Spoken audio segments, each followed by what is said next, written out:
யூதருக்கு ராஜாவாக பிறந்த இயேசு கிறிஸ்து ராஜாவின் வாகனமாகிய குதிரையின் மேல் பவனி வராமல் எருசலேமுக்குள் கழுதையின் மீது ஏறி பவனி சென்றதாக மார்க் 11ஆம் அதிகாரம் நமக்கு எடுத்துரைக்கிறது. அதே சமயம் வெளிப்படுத்தின விசேஷம் 19:14 அவர் வெள்ளை குதிரையின் மேல் ஏறி பூமிக்கு வருகிறதாகவும் நாம் காண்கின்றோம்.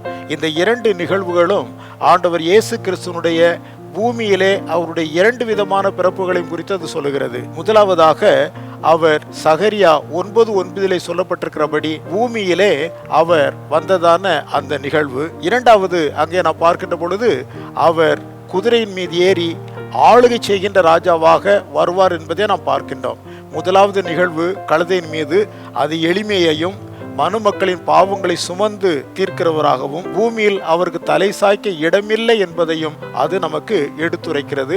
எளிமையாக வந்த அவருடைய வாழ்க்கையை பின்பற்றி நாம் செல்வோம்.